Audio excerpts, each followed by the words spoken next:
Buenos días. Tardes. Muy buenas tardes otra vez. Ahí volví al día. Esto es Trátame Bien en una nueva entrega. Mi nombre es Nilka Castro y me acompañan en el día de hoy Víctor Medina. Muy buenas tardes. Buenas tardes. Aquí de nuevo en Trátame Bien. Bueno, tenemos una invitada muy especial hoy, que es Ligia Valenzuela. Y sabemos, muy buenas tardes. Hola, Ligia, amor, ¿cómo estás? ¿cómo estamos? Yo feliz de estar aquí siempre. La producción de este programa, como bien saben, es de Jennifer Peguero. Y en este momento, Jennifer, ¿nos puedes decir las frecuencias y darnos las intro? Así es, muy buenas tardes para todas las personas que sintonizan cada sábado al mediodía este programa Trátame Bien Radio a través de Sol 106.5, la más interactiva. Recuerden que pueden sintonizarnos a través de nuestras diferentes frecuencias, Sol 106.5 para Higüey y Santo Domingo, 92.1 para el Cibao, 94.7 para el sur y este y 88.5 para Samaná. En las redes sociales nos encuentran como Trátame Bien Radio, Andrea B. Camacho, Nilka.cc, Víctor J. Medina. En Sol FM también pueden seguir nuestros contenidos y sobre todo suscribirse al canal de YouTube Sol FM, donde inmediatamente termina el programa, Ismael se encarga de subir esos contenidos ahí a YouTube. Un saludo también para Humberto, que es nuestro control master. Miren, entrando con nuestro tema de hoy, el abuso sexual infantil es la utilización de un niño o niña por un adulto para la satisfacción sexual.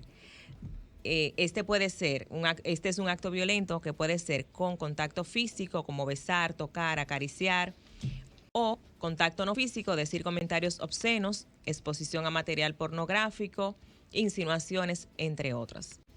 Es muy importante saber que la mayoría de veces el abusador o abusadora está en casa. Por eso, acompañar a las familias para que desarrollen habilidades protectoras es sumamente importante. Solo así se puede prevenir cualquier abuso hacia la infancia. Hoy, en Trátame Bien, nuestros especialistas hablan de cómo prevenir el abuso sexual contra nuestros hijos e hijas. Ok. Quiero en este día decirles, bueno, que darle a Ana Andrea, que no nos acompaña en el día de hoy, porque recientemente acaba de perder a su abuela, que era su madre también, porque fue criada conjuntamente a su abuela. Y por eso en el día de hoy no nos acompaña y le damos un abrazo desde aquí, que para esa familia sea la paz, que Dios le dé el consuelo por la pérdida de doña Ana, de doña Anita.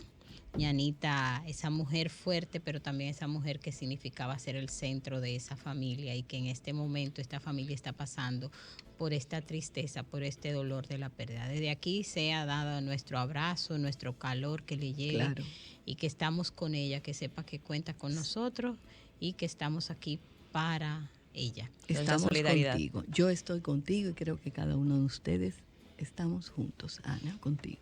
Entonces hablamos de nuestro tema de hoy, cómo prevenir el abuso sexual contra nuestros hijos e hijas. Decía Jennifer en la intro, y quiero hablar, decía por un adulto, pero el abuso sexual también se puede dar entre personas menores de edad, siempre y cuando en el rango de edad tengan una diferencia de 5 años. Si es una persona que le lleva 5 años, entonces ya también se puede considerar entre personas menores un tipo de abuso. Ya pasado este aclarando, Ligia, ¿cómo podemos hablar con nuestros niños, nuestras niñas, sobre los riesgos con relación al abuso? Hola. Hola, ¿cómo estás?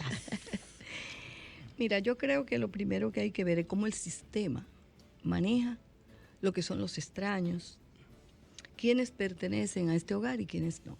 Yo creo que cuando yo me formé en el año 1984 en el Instituto de la Familia, dábamos esos cursos. ¿Por qué? Porque era muy frecuente. ese tipo de situaciones, solo que no salían a la luz pública. Pero sí la gente iba allá, al instituto, a expresar, porque no había todo este engranaje que hay ahora, que tú vas a la fiscalía, que tú vas donde una periodista X o Y y puedes divulgar el asunto. Antes ese tipo de eventos sucedía y se quedaba dentro de las puertas de un hogar. Bueno, dicen las estadísticas que una de cada 5 mujeres, ya sea en el transitar de su vida, siendo niña, siendo adolescente o ya siendo adulta, pasa por una experiencia de abuso sexual. Claro. Y se dice que del abuso el 90% lo sufren o lo vivencian las mujeres y solamente un 10% los hombres. Así es.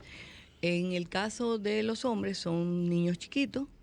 Los casos que nosotros llegamos a ver eran abusados por sus niñeras, por ejemplo, o por una primita mayor.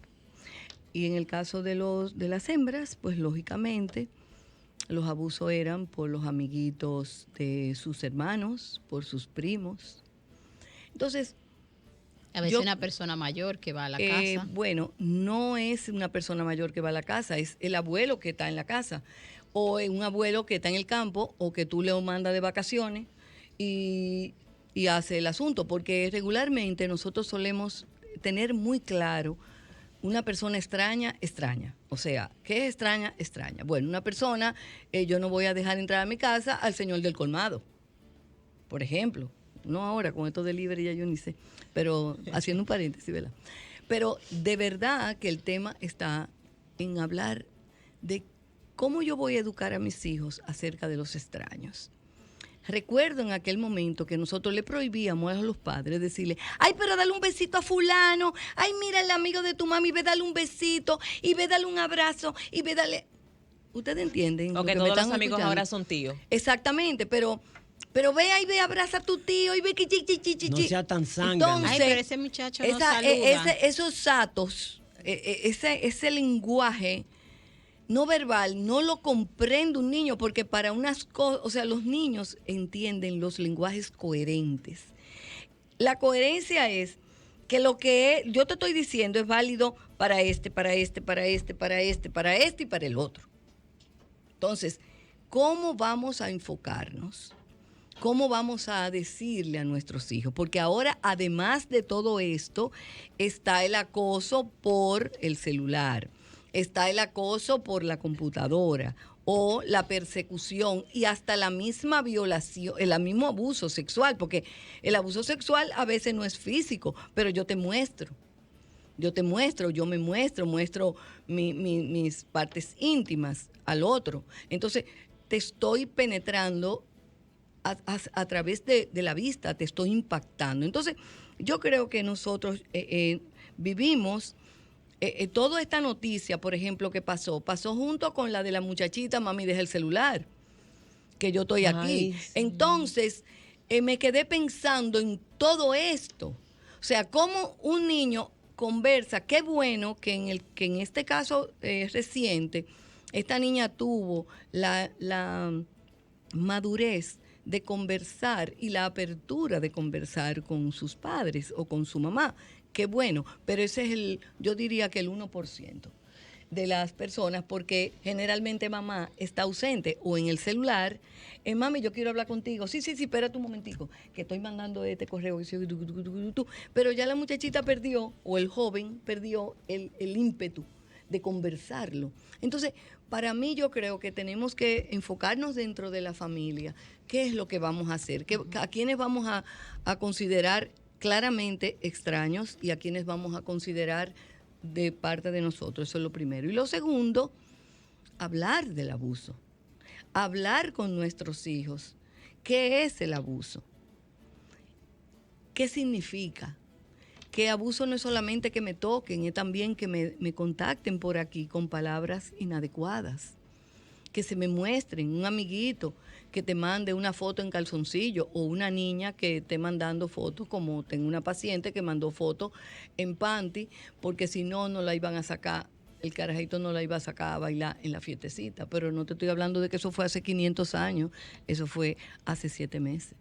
Entonces, yo creo que tenemos que tener claro que eso existe y hablar con nuestros hijos.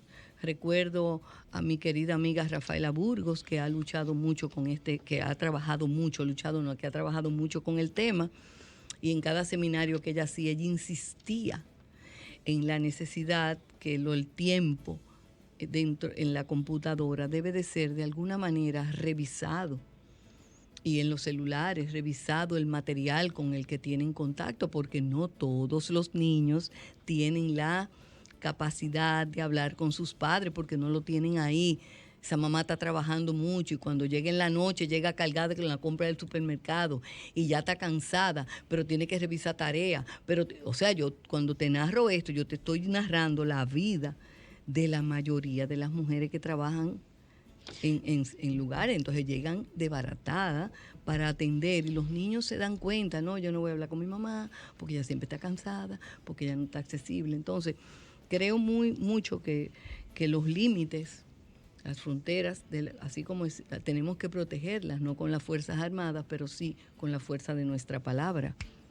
Decía Ligia el tema de cómo deben ser. Víctor, viendo el tema de esta situación que se da y que muy a menudo para la familia, aunque sabemos qué pasa, la familia como que no se hace consciente, no importantiza lo que sucede y que puede parecer, y pareciera que eso le puede pasar a los otros, pero nunca pensamos que no puede pasar a nosotros. ¿Entiende? Entonces, viendo esa realidad, ¿desde cuándo se puede comenzar a trabajar esa prevención del abuso en los niños y en las niñas?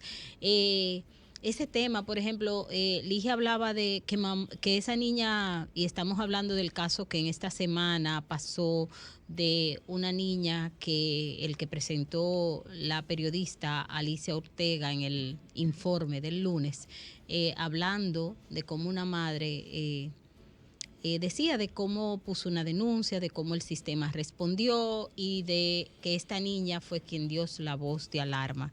Y es loable que esta chica haya dado la voz de alarma porque eso habla de que en esa familia había un canal de comunicación que estaba abierto, porque probablemente al estar abierto ese canal de comunicación fue lo que permitió que ella pudiera decir esto.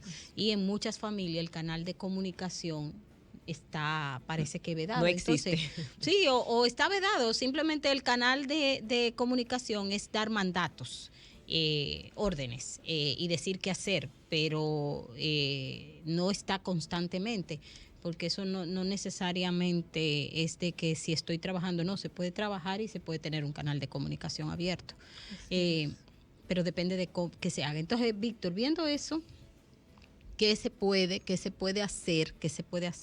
¿Desde cuándo comenzar a trabajar esta prevención? Yo voy a hacer un ejemplo, porque es que nosotros tenemos una actitud que es de reacción frente a los hechos. Y voy a tomar este ejemplo porque es muy común.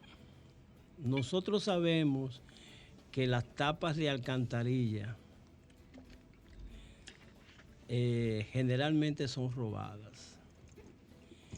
Y pasamos en un vehículo, vemos que eso ha sido robado y nos movilizamos con tal de no caer en el hueco.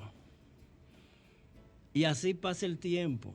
Y se queda ahí. Cuando hay un accidente, entonces viene la reacción. Exactamente. Y así sucede con el abuso, así sucede con la violencia y así sucede con la ausencia de derechos de que padece nuestra sociedad.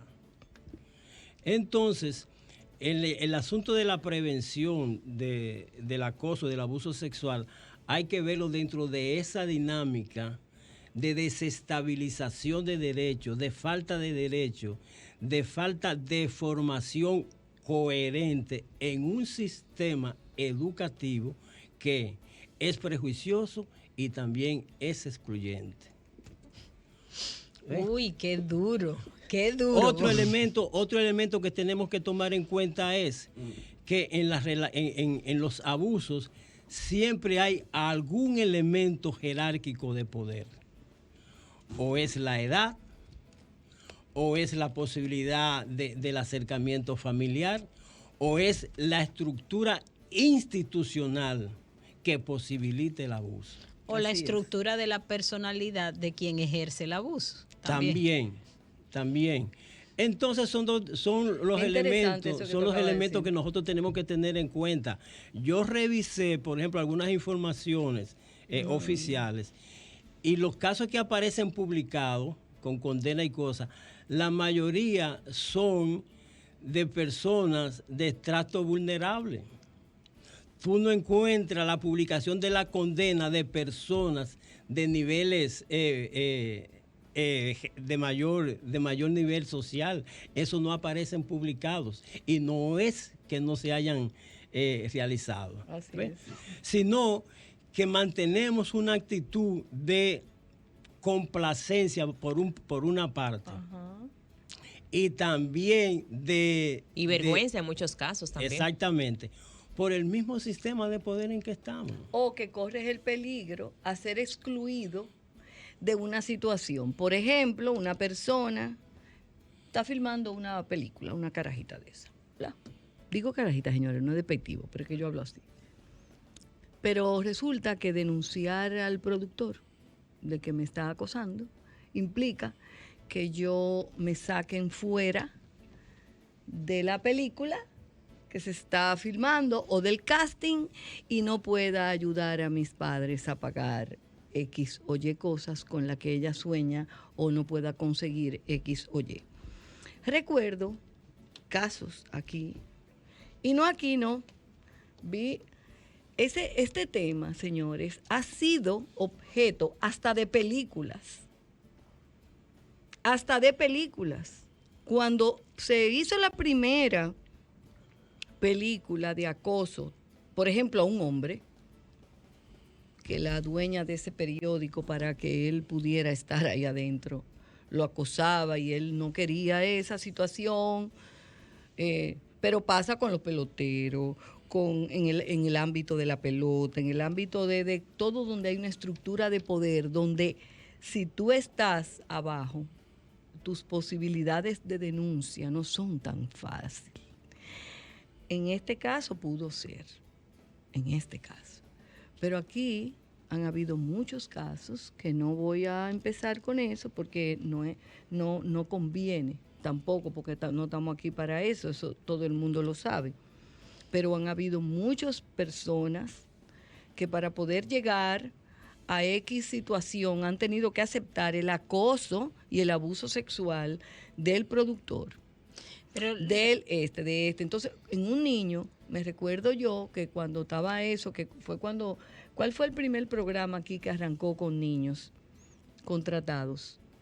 Que no se podían contratar porque eran menores. ¿Fue Sábado de Corporán? yo creo que Sábado del Corporán Sábado y después Chiquito. y después Y fue después fue Isha. Isha. Isha después. O no sé si que Isha hubo y después, que hacer un asunto para que pudieran el contrato y con el todo tema este de tipo. cuando Heidi era que se llamaba, la chiquita de Santiago, que cantaba, Ajá. que ganó. Bueno, eso pues es entonces- historia. Eso es entonces, historia. Pero lo que les quiero decir es que yo no he dicho, no estoy diciendo que ahí se produjo nada, no, para nada. Te quiero decir que, por ejemplo, son escenarios donde hay una estructura de poder y que vulneran, tienen que estar los padres muy claros de decirle a su hija, oye, estar aquí no tiene precio, ¿eh? Y hablar de esto, porque esto se dio en el contexto de ¿qué era lo que se estaba filmando? Se estaba No, filmando. él le hizo una promesa de que ella podía Ajá. accesar a Gracias un medio. a Dios que eso no era determinante para su manutención y su porvenir, que ella lo denunció. Pero si hubiera sido en otro contexto De mayor vulnerabilidad. de mayor vulnerabilidad, ella te aseguro, cariño, que se queda callada. A veces no Porque podemos la decir que consecuencia- todas, no podemos decir que todas se quedan calladas, porque Bueno. entonces estamos diciendo que todos somos cómplices del abuso. Sí, Todos y yo te estamos voy a siendo- decir y yo, que- yo voy que a en- decir, en nuestro país sabemos que es cierto, y yo creo que una de las cosas, y voy a externar aquí un criterio muy personal que yo tengo de cómo la familia, muchas veces la familia maneja el acoso, el abuso sexual, la violación con una carga tan alta que la carga lo que hace es que la familia lo niegue. Exacto. Porque yo digo que muchas veces sucede que cuando la familia recibe esta noticia, esto es como un carbón muy caliente que a ti te han puesto en la mano y que tú no Y no saben qué puedes hacer con sostener porque te está quemando, te está destruyendo la mano y tú no sabes qué hacer con el carbón. Así Y es. tú lo que prefieres es tirarlo. El carbón se va a estrellar y el carbón probablemente va a quemar a otros, va a quemar a otros, pero tu incapacidad de manejar la situación, conlleva el que tú lo que diga es, eso no pasó. Y sabemos que el cerebro tiene mecanismo para lo que no pueden manejar, el cerebro lo que hace es un reajuste. O lo niega, o el cerebro lo olvida, porque el cerebro tiene la facultad de mantenernos vivos. Entonces, cuando el cerebro ve que algo atenta contra eso que se llama vida, porque yo no lo puedo manejar, entonces muchas veces... Ahora, ¿qué es lo que tenemos que hacer? ¿Qué es lo que nos va a permitir poder manejarlo? Yo creo que si la información la tenemos, si hacemos la prevención, entonces la gente va a poder manejar el abuso. Claro. Porque también hay un entramado que verdaderamente sí protege, como ustedes bien dicen. Hay un entramado, fíjate, para que veas el elemento social. O sea, cuánta brega ha dado para que el sistema educativo asuma con propiedad la educación sexual. Uy, Ajá. esa es una deuda pendiente que tenemos. Estamos Mira, hablando... El mismo sistema, eso, ahí es que se comienza. se convierte en cómplice. Exacto, Claro, y ahí es que claro. se comienza. Estamos hablando de abuso, no le cambie, y cuando volvemos seguiremos entrando en esta dinámica y en esa parte que decía Víctor de cómo el sistema se convierte en cómplice también para fomentar o para permitir conductas Exacto, abusivas. exacto. Esto es Trátame Bien.